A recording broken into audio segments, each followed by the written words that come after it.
Hello, okay, just checking this. Hello and welcome to another fanfiction review. It is iDark7777, my loyal readers. As always, a link to the story will be in the description below. Please like the video, subscribe to the channel, click on that bell for notification, and leave a comment in the comment section below on your thoughts of the story and any future stories you want me to review. So this is the last story of the Death Love series, Dueling for a Chance, and I'm just gonna say it straight out with the story. This is the best story, like bar none, the best story in the entire so far.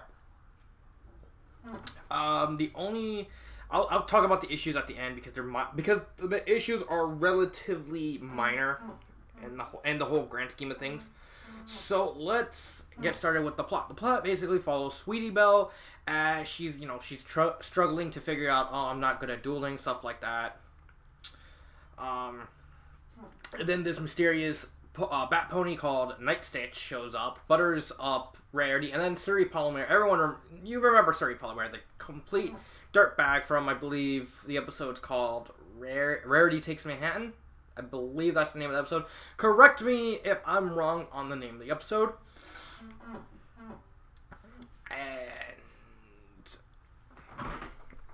And Suri says, "Oh, I want your designs for the clothes." It's like, no, not after what you did. And so during the night, she orders Night Stitch, who I guess she was working for or blackmailed, as it turns out, to take the scroll and meet her at the train station for a design. Sweetie's still up. Goes after Night Stitch. They duel. Sweetie loses because she uses a snow deck instead of. Oh my god! Why didn't Sweetie use a Melodious deck? That would have been so much better. Or if you wanted to stick with like Rarity, I don't know. I don't know. I'll talk more about that at the end. And Sweetie loses, so Rarity's like, I'm going to go. So Rarity finds out about it. And then she goes after Suri. And then Suri and Rarity duel on the rooftop, which is amazing. I think it was a very, very good duel because it also adds in a lot of flavor to, like, not only the universe, but as a concept through the use of competitive play. The reason I'm saying that is through Rarity and Suri's deck, because it was actually Night Stitch's championship deck. Being Fluffles. Everyone, if you ever played Yu-Gi-Oh for any amount of time, Fluffles were a very, very competitive deck. They're still very.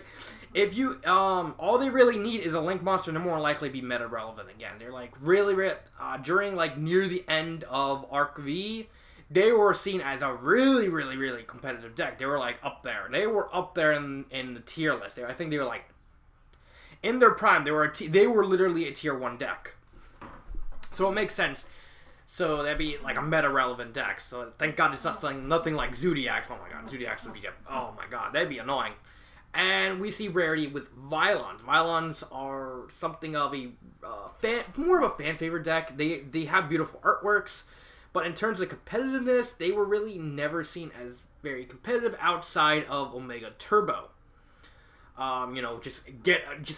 Summon a monster, get Rada Silence KS, constantly spam, equip it to a monster, constantly spam the violent equips, spit out a bunch of tuners, and Pam Omega with like a couple negates at the ready immediately. And yeah, those like the only really competitive version. There was Epsilon Control, but that wasn't as good as Omega Turbo. So you kind of see the dichotomy in this duel. This duel that's actually, I think, is the best set up in terms of how it's built up. We actually have something of a tiny bit of plot of, the theft, and then Rarity wanting to get revenge for what happened to Sweetie, and then finding out what happened with Night Stitch and her mom actually passing away, and then Rarity deciding to adopt Night Stitch. In the grand scheme of things, it's a really good story. I think it's the best story of the entire series. Back to the duel. First off, on one side, we have Rarity and her Violons, which are really never been a competitive deck outside of Omega Turbo. Even then, that was like a very rogue deck. And then you had a extremely meta deck. You had a tier 1 deck in Fluffles. And again, all Fluffles need is a Link monster. They can be meta again, easy, depending on what the card does. Because you have a Synchro-based deck in Violence versus a Fusion-based deck in Fluffles. And it was very, very, very good. It's still a very good deck. And Rarity comes out on top with Suri kind of underestimating Rarity, thinking, oh, the Violons, you're using that. Basically, it references the fact that even in real life Yu-Gi-Oh, if you're using a random deck, all you need is one card. You can beat any deck. You don't even want to know the amount of times when I used my Melodious deck in Yu-Gi-Oh! Pro to beat True Dracos. Granted, I mostly stuck to tag duels, but the point still made. I still beat, well, with the True Draco one, it was technically a 2-on-1 because my partner kept getting like bad draws and couldn't really do anything. So I was kind of relying on myself. So I still managed to beat a True Draco deck, even with Crystal Wing. I mean, I beat a Crystal Wing with the power of the Anti-Honest. It's not as fun when I'm typing it in. But that's fine. So yeah, it references the fact that pretty much any deck can beat some kind of random thrown together deck can actually beat a competitive deck. All it takes is one draw, which is what Rarity does. She managed to get a lucky draw. Her hand is full of equipped spells. She summons Omega. Omega completely wipes the floor with the Fright Furs, which are basically the Fluffle fusion monsters. Yeah, they seem to have like different names. Don't know why. I guess Konami was capitalizing on Five Nights at Freddy's when they designed it. We're gonna make scary stuff, scary doll thingies, majiggers. I guess I don't know. I don't know. I don't know what was up with Fright Furs. They're like really weird. And you know, in terms of the plot, it's a really good plot. There's finally there's some decent enough setup into the duel, like in Duel to Save Camp Everfree. The duel lasts long. There's 2 duels, but the second duel lasts long enough that, you know, we have her full of Yu-Gi-Oh. There's plenty of tactics, plenty of moves. Rarity actually using the engine that actually power summons Omega, i.e. Omega Turbo, is nice. In terms of the character, we have four characters. Sweetie is Sweetie. Nothing really done with her, but nothing's she's okay, but nothing's really done with her to advance her character development. But she's fine as she is. Night Stitch, she's an OC. She's actually pretty kind of cute. I actually found out that she has a plushie. How? I don't know. And she comes off as sympathetic, just wanting to save her mother who gets sick, and then she dies. It's really sympathetic. Rarity full of righteous fury, especially in the duel. She starts off, you know, as Rarity, but during the duel, she kind of gets angry, and she goes to this development that, you know, she has to stop this. She's trying to defend her beliefs of generosity. And even at the end, she actually concedes somewhat to Suri's point that it's like, everywhere is not like Ponyville. Doesn't matter where you go, you're gonna find people like me, which is true. Because, you look at Ponyville, you see this idealistic world, like everyone knows everybody, but that's what happens in small towns. Everyone knows everyone, so, everyone's gonna be nice because, at the moment something happens, you automatically know who's the culprit, you automatically know where everyone is at all times. It's kind of weird. But then you have Manhattan, which is a huge, bustling city. So, of course, you're going to actually meet people like Suri, and, at the end, with the end of Rarity actually somewhat conceding with Suri's point. Like, yeah, there are going to be people, and you can't be generous to everyone because sooner or later, there's going to be someone to take advantage of your generosity, which is pretty much what Suri did in Rarity Takes Manhattan. But she promises that she's gonna be generous to this one, to Night Stitch, which is a really nice. And then Suri is Suri. The author doesn't do anything really drastic with her, besides making her technically a murderer, because technically she did commit secondary murder by, well, it's weird, because on one hand, she lied to a little kid about saving her mother. What? Yes? You're on your way? I'm about to leave right now. Okay. Bye. Let me finish this video. I'm sorry about that. Let me finish this as fast as possible. Suri, you don't get much with Suri because she only really matters in the 3rd chapter. But her actually being somewhat of a pulling some kind of a point, saying nobody in this world is generous, which actually kind of references even in Yu-Gi-Oh, because there's some people who are not generous. Some people like constantly cheat and stuff like that. So it kind of makes sense, especially her taking advantage of a meta deck. Actually references the fact that once a deck becomes meta, everybody starts using it. They find out about the deck build, and then they copy it, and then the cards get banned. So there's a lot of neat references to the actual card game of Yu-Gi-Oh in this story. Grammar errors, didn't see any grammar errors. Pacing was fine. Everything was above average. I mean, it was actually borderline amazing. The duels got enough time to breathe. I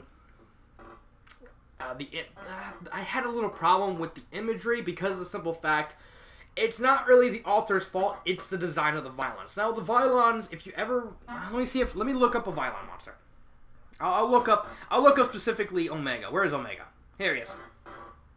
And this is the problem I mentioned in the beginning. Violon, here's the... let's see if I can get it. Let's see if I can get Omega. Let's see if I can get Omega. Oh, there he is. That's Violon Omega. That's their boss monster. Violons are very, very intricately designed. It's like you take Salvador Dali and I said, design some Yu-Gi-Oh cards. It's like, okay. And he creates the Violons. These are very abstract looking monsters, so of course you're going to have a very, very hard time, trying to word these out and figure out, well, okay, we have Violons. Make up some words! Which is what the author did. It looked like the author actually tried his best, because it's pretty obvious this guy. The author tried his best, and with the word he got is like, but some of the monsters are not really described that well, and some of the monsters are actually pretty described. Omega is probably one of those. Omega's not really described that well. I mean, the author tried his best. I actually read that paragraph twice, and it's like, oh my god. I don't know whether or not to like this word, phrase to describe Omega, and I love Omega. Don't get me wrong. In terms of card design, like what the card actually looks like, Omega is up there. He's probably my favorite designed card, bar none. The only other card that could possibly hold their own to, I believe, would have to be Herald of Perfection. The Protection Princesses. In terms of design, I love the design of the Protection Princesses, but in terms of individual card, oh my god, Omega just stumps everything. I loved Omega's look, and once I saw the card, it's like, oh my god, that's so beautiful. That is so freaking amazing. Second, but there's some cards like, I believe, Violon Ohm? Yeah, Violon Ohm. This card right here. The author doesn't really describe him that well, but then you have cards like Violon Stigma. Where is he? Where's Stigma? There he is. You have cards like Violon Stigma, who the author actually, describes very well, so you kind of feeling it. The only reason I knew what Omega looked like is because I'm such a big fan of Violon Omega. And I really love that card. When I got back into Yu-Gi-Oh! After years leaving, what deck did I use? I used the Violon deck, because I love the Violons. The outside of the Violons, everything described kind of well. There is one other card that I don't like how the author described was Subterra Beast Ultramorphos. It's a turtle, but I would have liked if the author actually described his instead of a shell, it was a volcano. That would have added something, because that's what Ultramorphos actually looks like, a gigantic turtle with a volcano as a shell. it was just something. But I can't really fault the author for the Violon because the Violons are just really hard to describe. So would I recommend this? I actually would recommend. The only problem I have with this is in the grand scheme of the world that the author is establishing, there's not really much done with it. Mainly because in the comment section below of the story, the author said the rest of the series is going to be an Equestria Girl. So I was like, then I'm thinking, what's the point of the story? Is it just to tie up the Sweetie Belle storyline? Because she's not getting any better as a duelist because she's using, oh my god, she's using a snow deck. I mean, okay, it's a neat idea using like the ice counters and a water deck, but come on, she likes to sing. You had the Melodious. The Orphagales are out now. You can redo the story, just switch the snow monsters with Orphagales. Or Orcus. Orcus is just so awkward to say to me. I just prefer to say Orphagale. But yeah, but yeah, I would recommend this. I think it had the best duel with Rarity versus Surrey. Surrey, I think, in terms of pacing and impact and everything.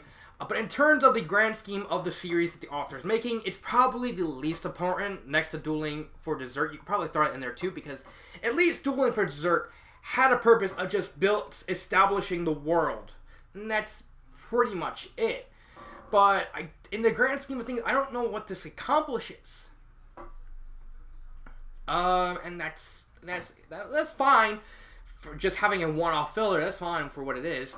But you know, it's just what is the story? What does the story hope to establish in the grand scheme of things? That's what I want to know. Favorite part: Omega showing up. I don't care. First off, I like to mention reference back to Sonata's big duel when Sonata summoned Gishki Tetra Ogre. Let me get Tetra Ogre. Let me show you what he looks like. Where is he? Here he is. Here it is. Tetra Ogre, right here.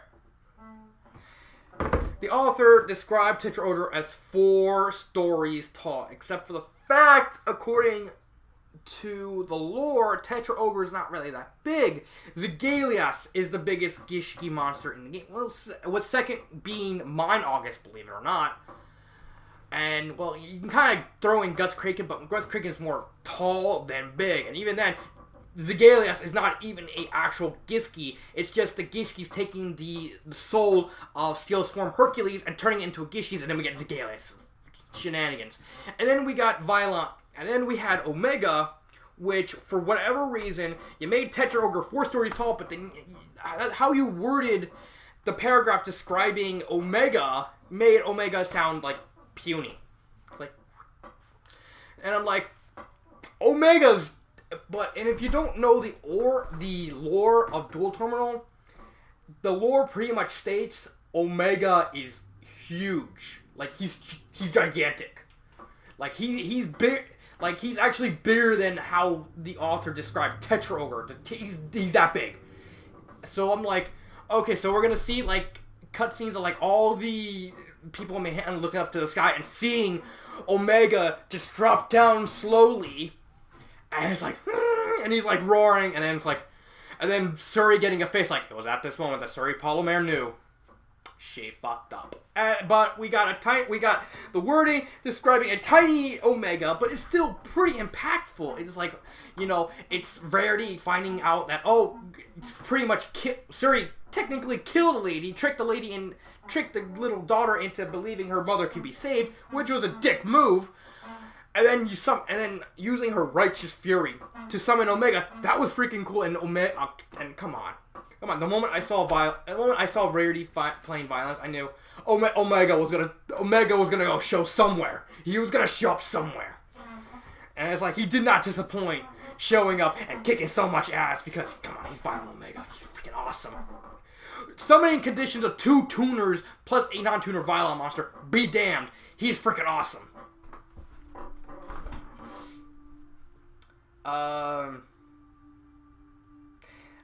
And final thoughts. If I had to change anything, just simply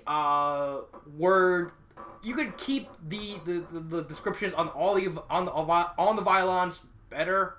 Just keep him there if you want. Just work on Omega's description, because come on. It's freaking Violon Omega. He is one of the best monsters in the early Dual Tomorrow arc. He's that freaking good. He's not, okay, he's no Gem Knights. He's no Gem Knight Master Diamond. But, you know, he's freaking Violon Omega. He's freaking awesome. Just give Omega some love. Do some work just on him showing up. Just a couple paragraphs of him were like, and like divine punishment and stuff like that. Come on, do better with Omega. And also maybe switch Sweetie's deck of snows with Melodious.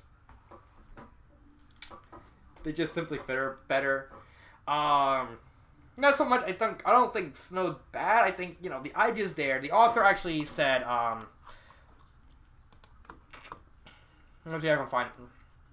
It's in the comments. I wanted to do something different for Sweetie Belle, like I do with all the characters. I know she wants to be a bit like her sister while maintaining her own identity, plus not let people use Ice Counter Blizzard decks. Knight was given a Subterra deck to do backboarding. Yeah, she wanted to be a little like her sister while maintaining her own identity. But the problem is, Violons and Snowmon Ice Blizzard monsters don't really have a lot in common.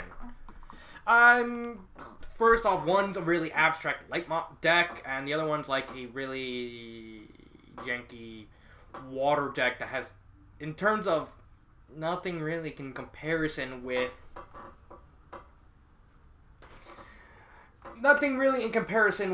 Violons. I can't see the comparison. I would actually like Death Glove to actually let me know why specifically a Blizzard deck. I know you wanted to try Blizzard. You want to do something unique, which is fine. But god dang, there are better decks that could have fit her character. Melodious, Orcus. I mean, Orphagale. I don't like Orcus. That's so awkward to say. You could have used Orphagale. You could have used another light-based deck. Granted, you probably, in terms of light-based decks, you're pretty much stuck with Counter Fairies? Then again, I would like to see a troll character use Counter Fairies. Like, no! No! I'm playing Counter Fairies, so I get to... How many times can you say no to your opponent? Counter Fairies, the game. But overall, that's my review. I just really wish the author could have done Omega some justice. Come on, it's Omega. So I will see you next time in my review. Well, actually, the next video would be what decks would the My Little Pony characters use. So I will see you on that video. This has been Dark Symphony 777, and